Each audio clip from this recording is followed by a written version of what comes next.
My name is Nola Vreeland and I am 33 years old. 8 months ago, my mother called me from the waiting room of Hargrove County Medical Center in Bozeman, Montana, and asked me to come. Not to apologize. Not to explain the 6 years of silence. She called because the hospital's patient advocate had just told her that the only person authorized to make medical decisions for my younger brother Declan, who had been unconscious for 11 hours following a construction accident, was the person listed as his emergency contact and designated healthcare proxy. That person was me. She had not known that until the moment the advocate slid the form across the desk. My mother was sitting 30 feet from the trauma bay where Declan lay with a fractured skull and a bleed on the left side of his brain, and she could not speak to a single physician, authorize a single procedure, or access a single piece of his medical information without going through me first. She had driven 40 minutes in the dark to get to that hospital.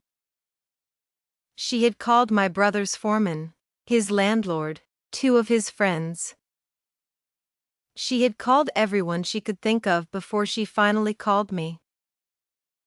I know this because the advocate told me later that my mother had been in that waiting room for 1 hour and 43 minutes before she picked up the phone. What my mother did not know, what she could not have known, was that Declan had changed his proxy designation 14 months earlier, on a Tuesday afternoon in March, in the office of an estate attorney named Clifford Baines on the 3rd floor of a building downtown. He had done it quietly, without telling anyone except me. And I had kept that document in a manila folder inside the top drawer of my desk, beneath a copy of my nursing license and a letter our grandmother had written me the year before she died. Before I tell you what happened when I walked through those hospital doors, please take a moment to like and subscribe. Only if this story genuinely speaks to you. And drop your city and the time it is where you are in the comments. I read every single one of those, and I love knowing who is out there listening. Now let me take you back to the beginning. Back to a farmhouse outside of Billings, Montana, and the particular way our family divided its love. My mother's name is Patrice Vreeland. She is 61 years old, and she has the kind of beauty that photographs well and wears poorly in person, the kind that comes with a sharpness underneath it, a precision about who deserves warmth and who does not. Growing up, there were 3 of us. My older sister Gwen, who is 37 now and lives in Phoenix and calls my mother every Sunday without fail. My brother Declan, who is 29, who builds things with his hands and never learned how to ask for help. And me, the middle one, the one my mother once described to her sister as the practical one, which in our house meant the one she did not need to worry about, which meant the one she did not worry about at all. My father, Hank Vreeland, drove long-haul routes for a freight company out of Billings. He was gone more than he was home, and when he was home he was tired in a way that went deeper than sleep. He was not a cruel man. He was an absent one, which in some ways leaves a cleaner wound. He brought us things from the road, a snow globe from Salt Lake City, a bag of pistachios from a truck stop in Nevada, a postcard from somewhere he'd driven through and thought one of us might like to see. He gave what he could. It just wasn't much. My mother ran the house, which she was good at, and she ran us, which she was less good at, though she would never have believed that.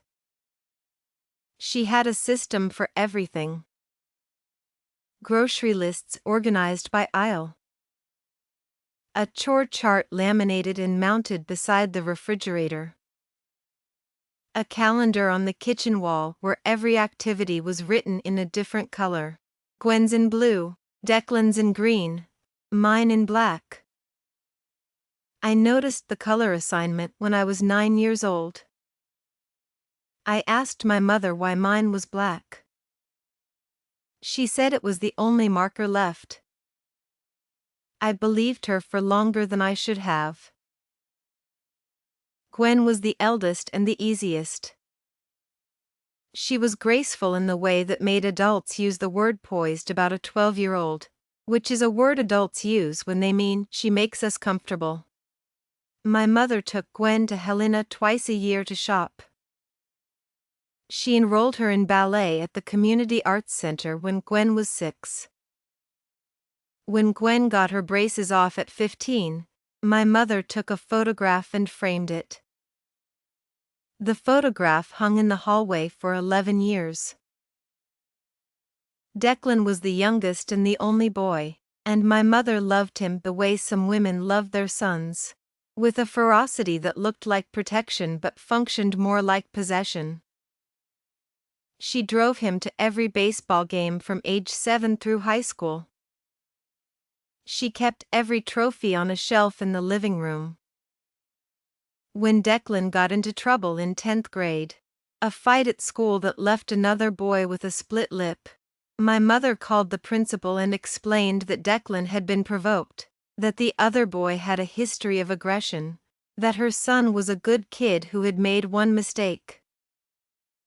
The other boy's family did not receive the same phone call. I was the middle. I was quiet and I was capable, and I learned early that capability without performance is invisible. I made straight A's from 4th grade through graduation. I won a regional science competition when I was 13.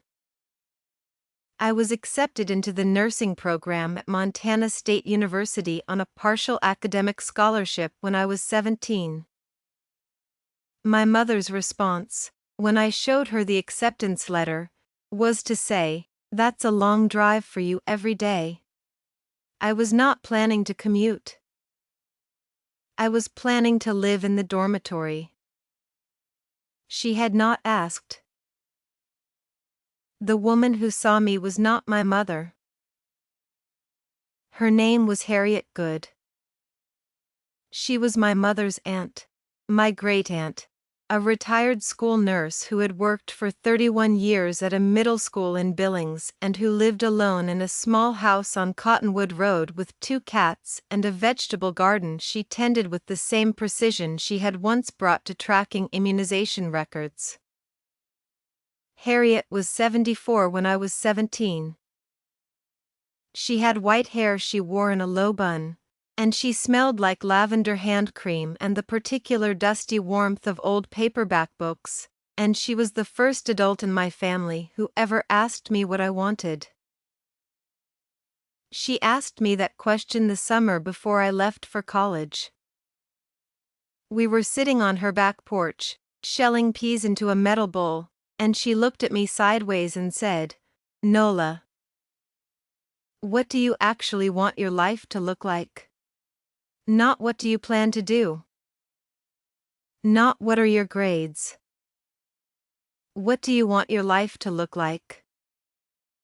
I remember setting down the pod I was holding and thinking for a long time before I answered. I said I wanted to be useful. I wanted to be the person in the room who knew what to do when things went wrong. Harriet was quiet for a moment. Then she said, "That's a good thing to want. Just make sure you're choosing it. Not just accepting it because no one offered you anything else." I carried that sentence with me for 16 years. I still carry it now. Harriet never talked about money. She never talked about what she had or what she planned to do with it. She lived simply. The small house, the garden, a 12-year-old Subaru she kept immaculate. She gave me birthday cards with $20 bills tucked inside until I was in college, at which point she switched to 50. She came to my nursing school graduation when no one else in my immediate family did. She sat in the fourth row in a lavender blouse and clapped so hard her palms were red afterward. What I did not know, what none of us knew, was that Harriet had been watching for a long time. And she had been preparing. I graduated from Montana State's nursing program in May of 2014. I was 23 years old. I had a degree, a job offer from a hospital in Bozeman, and a studio apartment I had found on my own by calling the landlord directly and negotiating the first month's rent down by $75 because the bathroom faucet dripped and I knew how to fix it myself. I was proud of that apartment in the way you are proud of things you built entirely alone. It had one window that faced east, and in the mornings the light came in flat and gold across the kitchen floor, and I used to stand in it while the coffee brewed and think, this is mine. No one handed me this. I called my mother when I signed the lease. She asked if the neighborhood was safe. I said yes. She said, well, Gwen is thinking about moving to Phoenix. Did I tell you that? I said she had not. She told me about Gwen's plans for the next 4 minutes. She did not ask about my apartment again. I started work at Hargrove County Medical Center in June of 2014. The ICU. I chose it deliberately. It was the hardest unit, the one with the steepest learning curve, the one where being capable actually mattered in a way you could measure. I worked nights for the first 2 years. I ate leftovers from the hospital cafeteria more times than I want to count. I owned one good pair of shoes and one dress I wore to every occasion that required a dress, a navy blue wrap dress from a consignment shop on Main Street that I paid $38 for and wore until the hem frayed. In the summer of 2015, I met a woman named Priya Chandran, who was a hospitalist physician doing her first year of attending work at Hargrove County. Priya was 30 then, sharp and funny and constitutionally incapable of small talk, which I found immediately refreshing. We became friends the way people become friends in hospitals, through shared exhaustion and the particular intimacy of having seen the same things at 3 a.m. She became my closest friend. She still is. My family and I existed in a kind of managed distance during those years.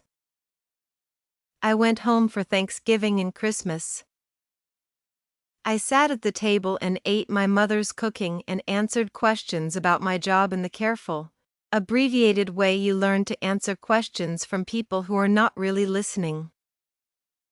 My mother talked about Gwen's promotions and Declan's baseball league and the new tile she was putting in the kitchen. She asked me once, in 2016, if I was seeing anyone. I said not currently. She said, you work too much. I did not point out that she had never once suggested Gwen worked too much, and Gwen worked the same hours I did. Declan and I were always different from Gwen and me. He was younger, and he had grown up watching the same patterns I had, and somewhere in his 20s he had started to see them too. We talked on the phone every few weeks. Not long calls, just check-ins. He'd tell me about the job site, I'd tell him about a patient who had surprised me. He was not a man who talked about feelings, but he was a man who showed up, and that mattered more. In the fall of 2017, Harriet was diagnosed with congestive heart failure. She was 80 years old. She did not tell my mother. She told me. She called me on a Tuesday evening while I was eating dinner at my kitchen table, and she said, "Nola, I need to tell you something, and I need you to listen without trying to fix it." I set down my fork. I listened. She told me about the diagnosis, about what the cardiologist had said, about what she had decided regarding treatment. She was pragmatic about it in the way that only people who have spent their lives around illness can be. She was not frightened. She was organized. Over the next 18 months, I drove to Cottonwood Road every other Sunday. I sat with her in the garden when she could still work it, and on the porch when she could not. We talked about everything. Her years as a school nurse, the students she still thought about, the things she wished she had said to people and the things she was glad she had not. She told me once, in the spring of 2018, that she had updated her estate documents. I told her she did not need to tell me about that. She said, "I know I don't need to. I want to." She paused. "I've left the house on Cottonwood Road to you. The savings account. The Subaru." Another pause. "Clifford Baines has the paperwork. He's good. He's thorough. Don't let anyone rush you."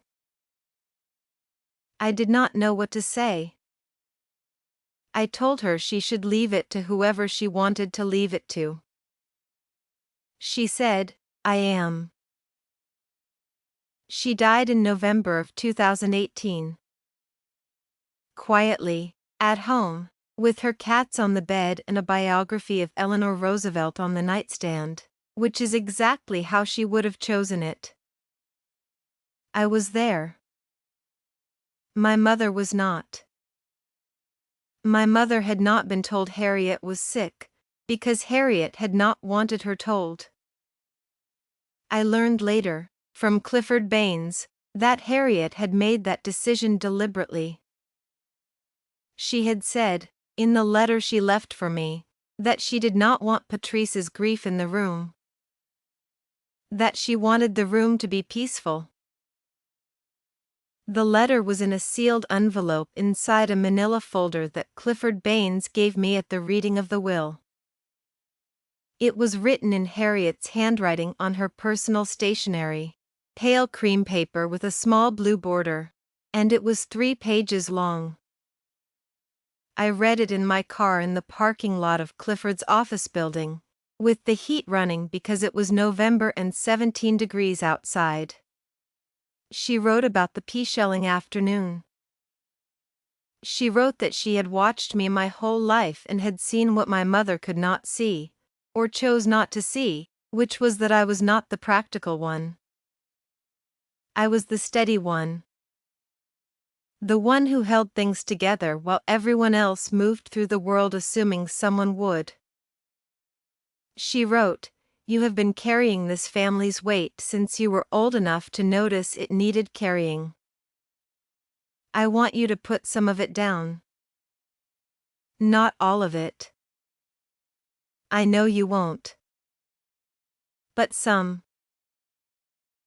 She wrote that the house and the savings were not a reward. They were a correction. And then, near the end of the letter, she wrote something I read 3 times before I fully understood it. She wrote, "I spoke to Declan last spring. He is more like you than anyone knows. Watch out for him, Nola. He won't ask you to." I folded the letter and put it back in the envelope and drove home. I did not call my mother that night. I did not tell her about the will. Clifford Baines notified the family through the appropriate legal channels, and my mother found out about the house and the savings the way she found out about most things that did not concern her directly, through someone else, too late to do anything about it. She called me 4 days after the will was read. She was not angry, exactly. She was something worse than angry. She was composed in the way that meant she had decided something. She said, "I just think it's interesting that Harriet would leave everything to you and nothing to Gwen, nothing to Declan, nothing to the family." I said that Harriet had been free to leave her estate to whoever she chose. My mother said, "Of course." A pause. "I just wonder what you said to her." In all those visits, I told her I had not said anything. She said, "Of course not." And then she said goodbye and hung up. That was November of 2018. I did not hear from her again for 6 years. She did not call at Christmas that year. She did not call on my birthday in March. I sent a card when Gwen had her first baby, in 2019. I did not receive a response. I texted my mother twice in 2020, once in January and once in April during the worst of the early pandemic, just to say I was thinking of her. Neither text was answered. I kept the records of those texts in a folder on my phone. Not out of strategy. Out of habit. I was a nurse. I documented things. Declan and I stayed close. He called me on New Year's Eve 2019 and told me that our mother had told him I had manipulated Harriet. He said he did not believe it. I told him what had actually happened. He was quiet for a long time and then he said, "Yeah. That sounds right." We talked for 2 hours that night. It was the longest conversation we'd ever had. In March of 2022, Declan came to me with something that had been bothering him for months. He had been in a construction accident the previous fall. Nothing serious, a fall from scaffolding that had left him with a broken wrist and a concussion. And while he was in the hospital, his foreman had called our mother, who had driven to the hospital and spent 4 hours there without calling me. Declan said she had made decisions about his follow-up care that he hadn't asked her to make. She had spoken to his doctor without his consent. She had taken his phone at one point and gone through his contacts. He said it had felt like being managed. Like being handled.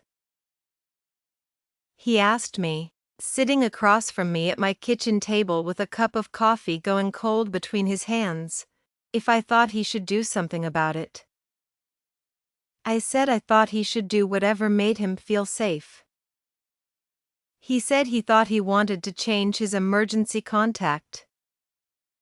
He thought he wanted to make sure that if something happened to him, the person making decisions was someone he actually trusted.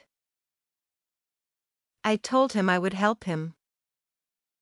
I called Clifford Baines the next day. The paperwork was completed on a Tuesday in March of 2022. Declan's healthcare proxy designation was updated. His emergency contact at his employer was updated. I was named on both documents. Clifford filed them, gave me a copy, gave Declan a copy. Declan put his copy in a fireproof lockbox in his apartment. I put mine in the manila folder in my desk drawer, beneath my nursing license and Harriet's letter. We did not tell our mother.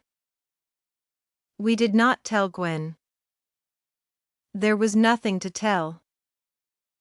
A man had updated his legal documents. That was all. I want to stop here for just a moment, because I know some of you watching this have been in exactly this position.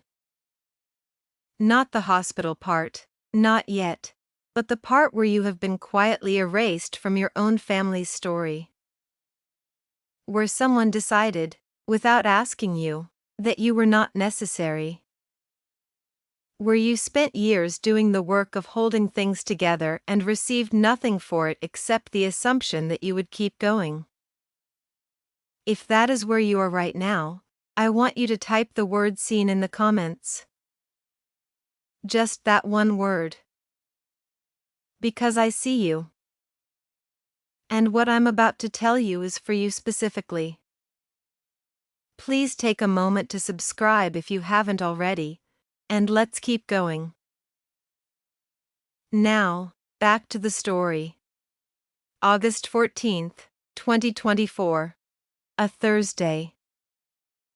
I was on the floor at Hargrove County Medical Center, finishing a 12-hour day shift that had started at 6 in the morning and had not given me a single clean break. I was a charge nurse by then. I had been charge nurse on the ICU floor for 3 years, and I was doing the kind of end-of-shift documentation that is the least glamorous and most essential part of the job. It was 6:12 in the evening. I was thinking about the leftovers in my refrigerator and whether I had enough energy to heat them or whether I was going to eat cereal standing at the kitchen counter. My phone buzzed on the desk beside me. A number I didn't recognize, a 406 area code, Billings. I almost let it go to voicemail. I picked it up on the 4th ring. Is this Nola Vreeland? A woman's voice. Professional. Careful. I said yes. This is Denise Harmon. I'm the patient advocate at Hargrove County Medical Center's main campus.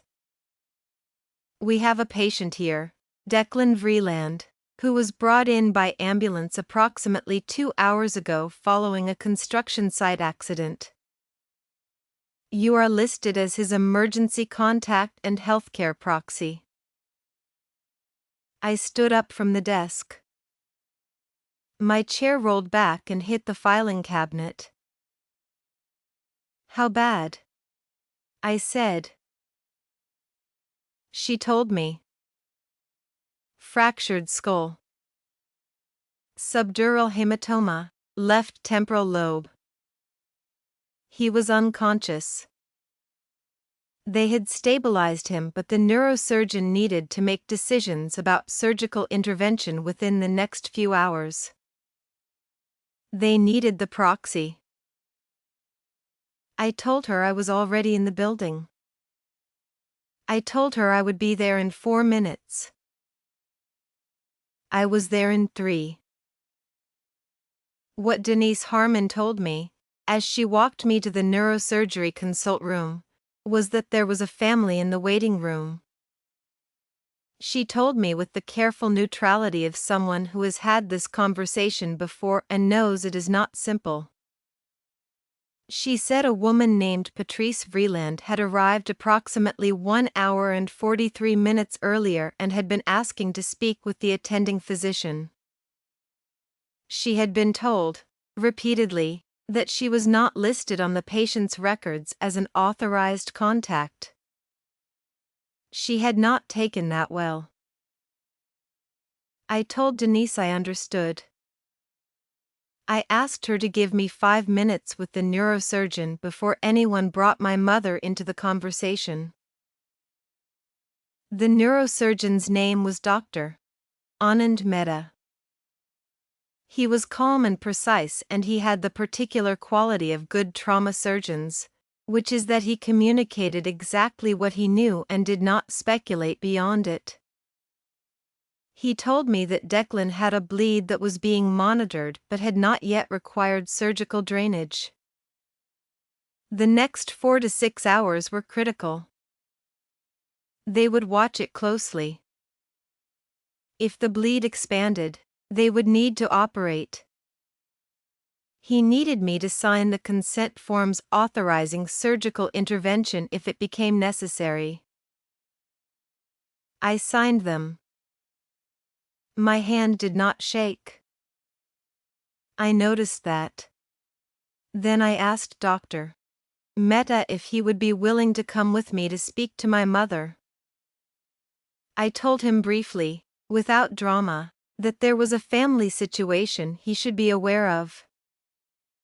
He looked at me for a moment, the look that passes between medical professionals when one of them is telling the other something without saying all of it, and he nodded. We walked to the waiting room together. My mother was sitting in the second row of chairs, near the window. She was wearing a gray fleece jacket I did not recognize and dark jeans and the pearl earrings she wore for occasions she considered important. Gwen was beside her. I had not known Gwen would be there. Gwen was 37 and looked like our mother 30 years ago, the same precision in her face, the same quality of watchfulness. She had her phone in her hand and she was typing something when I walked in. My mother looked up. For 1 second, just one, something moved across her face that I could not name. Not quite relief. Not quite guilt. Something older and more complicated than either. She stood up. Nola. Her voice was steady. She had always been steady. They won't tell me anything. I need to know what's happening with my son. I know, I said. I've been here for almost 2 hours. They keep telling me I'm not on the paperwork. I don't understand what that means. I'm his mother. I looked at her for a moment. 6 years.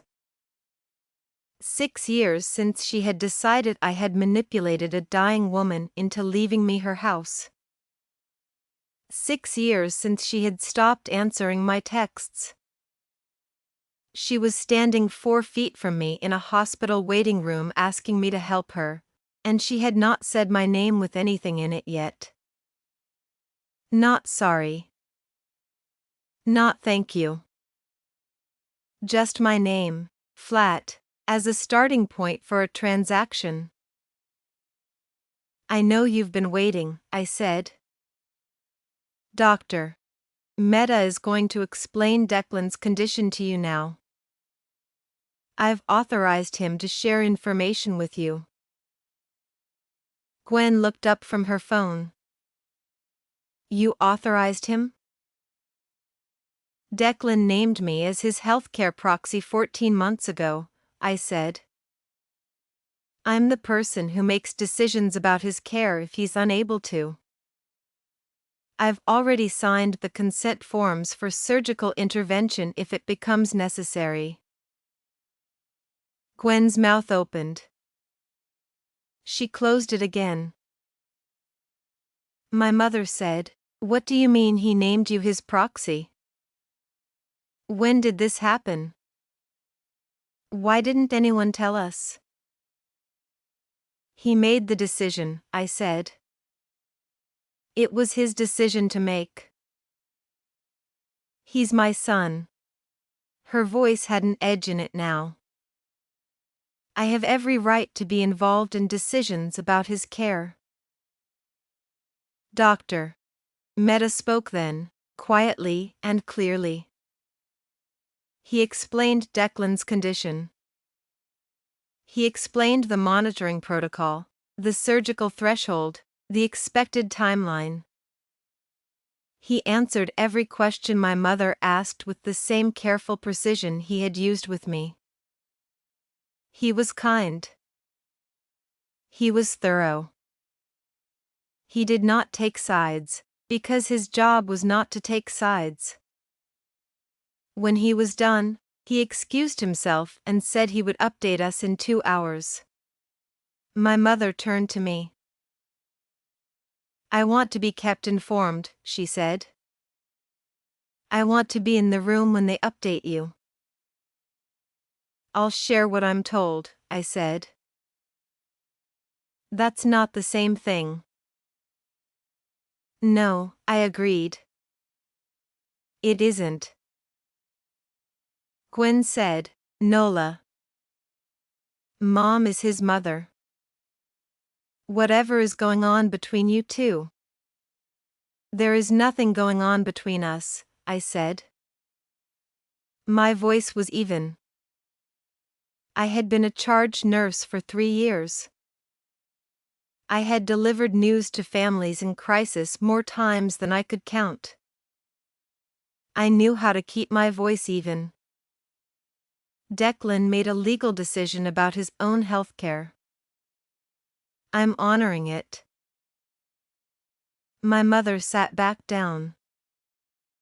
She pressed her hands flat against her thighs, the way she always had when she was containing something. She looked at the window.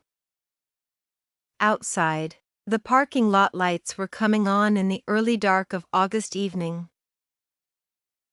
"I don't understand why he would do this," she said. Quieter now. "Not to me, exactly." "To the room."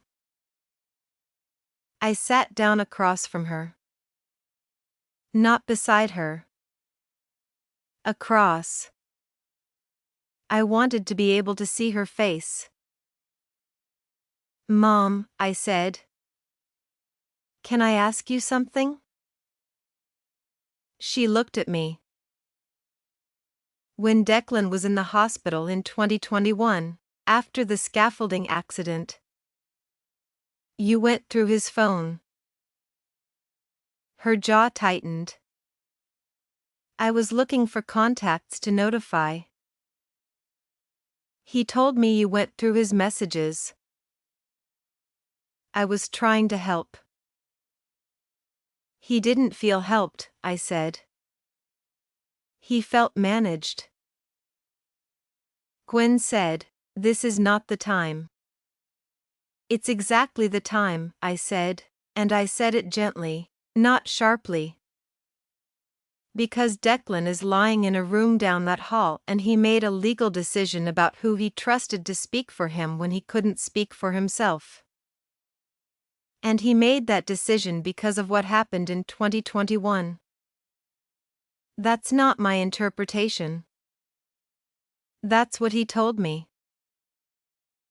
My mother was quiet. The fluorescent lights hummed. Somewhere down the hall a monitor beeped in a steady rhythm. "You always took his side," Gwen said. Her voice had something brittle in it. "I took his side when I thought he was right," I said. "The same way I would take yours." "You haven't spoken to Mom in 6 years." "She stopped answering my calls," I said. "I have the records." Gwen looked at our mother. My mother did not look back. I want to pause here for a moment, because I know what some of you are thinking. You're thinking, why didn't she say more? Why didn't she lay everything out? The texts, the letters, the years of silence? And the honest answer is that I had made a decision, somewhere on that walk from the neurosurgery consult room to the waiting room, that this was not the night for that conversation. Declan was down the hall with a bleed in his brain. Whatever needed to be said between my mother and me could wait until he was stable. If you've ever had to make that choice, to hold your ground quietly while someone else's crisis takes the center of the room, type the word steady in the comments. Because that is what it takes. That is what it cost me. And I want you to know I see you for it. Hit subscribe if you haven't yet. And let's finish this story. We waited. That is what you do in hospitals. You wait and you watch the clock and you drink bad coffee from the machine in the hallway and you try not to calculate odds. I sat in that waiting room for 4 hours with my mother and my sister, and we talked about Declan, his job, his apartment, the truck he bought last year, the things we each knew about him that the others didn't. We talked around everything else. It was the longest conversation I had had with my mother in 6 years, and it was entirely about someone else, which is, I think, the only way it could have started. At 10:47 that night, Dr.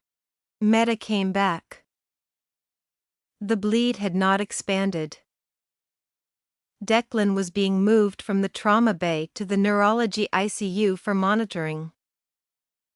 He was still unconscious, but his vitals were stable and the imaging looked better than it had 2 hours earlier. He was not out of danger, but he was trending in the right direction. My mother put her face in her hands. Just for a moment. Then she straightened and thanked Dr. Mehta and asked when she could see him. Dr. Mehta looked at me. I said 2 visitors, immediate family, 15 minutes. He nodded and left. My mother and Gwen went in first. I waited in the hallway. Through the narrow window in the door I could see my mother standing at Declan's bedside, her hand on his arm, her head bent. She was talking to him. I could not hear what she said. When they came out, Gwen's eyes were red. My mother's were dry. She stopped in front of me in the hallway and looked at me for a long moment. Thank you, she said. For being here. For signing the forms. He's my brother, I said. She nodded. She started to say something else, and then she stopped. She looked at the floor. Then she said, I shouldn't have stopped answering your calls. I did not say it was fine. It was not fine. I did not say I forgave her. I was not there yet. I said, I know. She looked up. Something moved in her face. Not quite the thing I had been waiting for, not the full accounting, not the acknowledgement of all the years and all the silence and the particular cruelty of what she had said about Harriet. But something. A crack in the surface. The beginning of something that might, with time, become more. I went in to see Declan alone. He was pale and still, his head bandaged, monitors tracking everything his body was doing. I sat in the chair beside his bed and put my hand over his the way Harriet had once put her hand over mine at a Christmas table. Thin fingers, papery warmth. I sat with him for 20 minutes without speaking. I watched the monitor. I watched his chest rise and fall. I thought about the letter in my desk drawer, about the sentence Harriet had written, watch out for him, Nola. He won't ask you to. She had been right. He never asked. But he had trusted me enough to put my name on a piece of paper, And that paper had mattered when it needed to. Declan woke up on the morning of August 16th, 37 hours after the accident. He was groggy and confused, and his first coherent sentence, according to the night nurse who was there when it happened, was to ask whether someone had called his sister. She told him his sister was already there. He said, "Yeah. That sounds right." He spent 11 days in the hospital.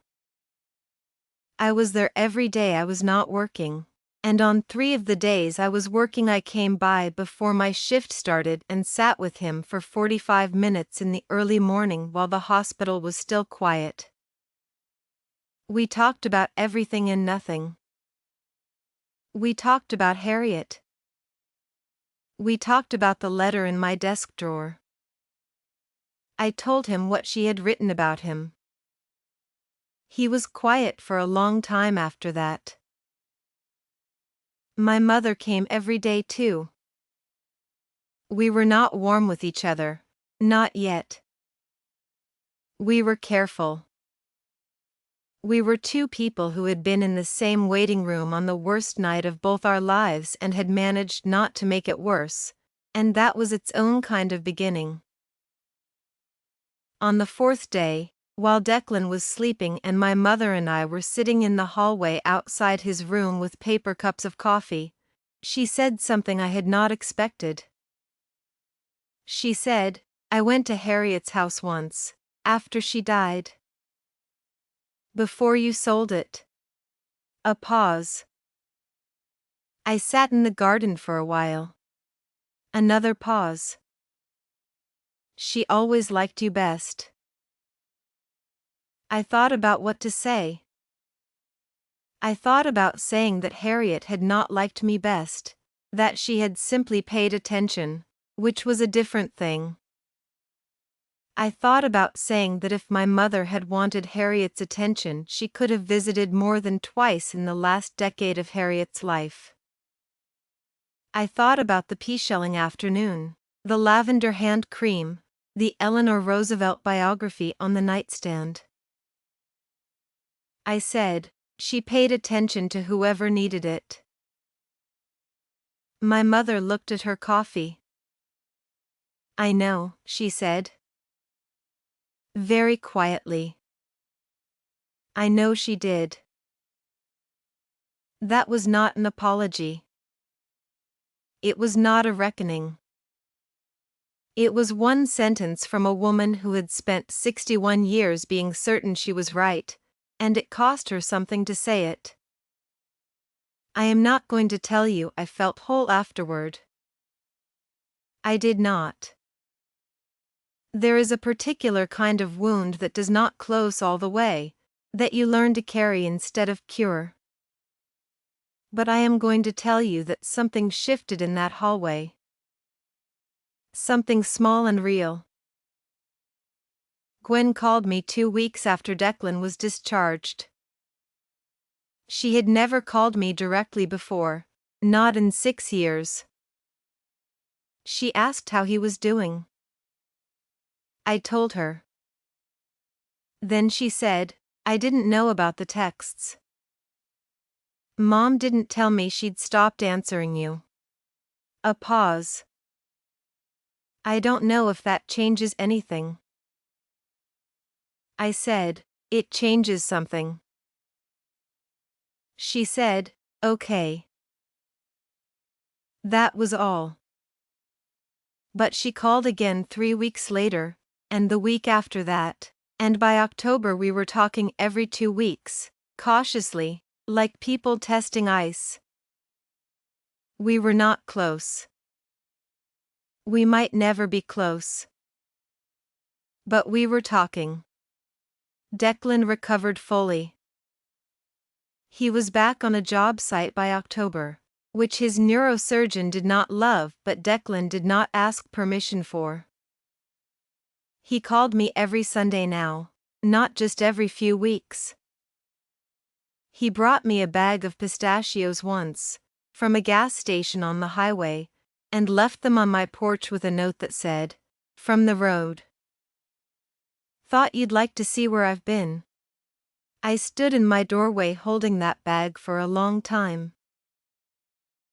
My mother and I have not had the full conversation yet. I do not know if we will. I know that she is capable of it, somewhere underneath the precision and the pearl earrings and the 40 years of deciding who deserved her warmth. I know because I saw her in that waiting room with her face in her hands, and I know because I saw her standing at Declan's bedside talking to him while he was unconscious, and whatever she said in that room, it was real. It was not performed. There was no one watching. I have the manila folder still. My nursing license. Harriet's letter. The proxy designation. I do not need those documents anymore in the way I needed them on August 14th. But I keep them. Not as weapons. Not as insurance. As proof of a different kind. Proof that someone saw me, that someone prepared for me, that a woman in a lavender blouse with red palms from clapping sat in the fourth row of a graduation ceremony and believed I would be exactly who I have turned out to be. Harriet told me once that the steady ones carry the most and are thanked the least. She said it without bitterness. She said it the way she said most things, as a fact to be acknowledged and then set down, not dwelt on. She said, the trick is to carry it because you choose to. Not because no one else will. I am 33 years old. I have chosen this work. I have chosen this life. I have chosen to be the person in the room who knows what to do when things go wrong, and I have chosen it. I know this now. I am certain of it in a way I was not certain at 17.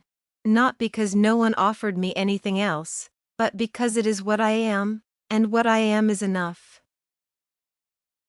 If you are watching this and you recognize yourself in any part of it, the middle child, the practical one, the one who was never worried about because everyone assumed you would be fine, I want you to know something.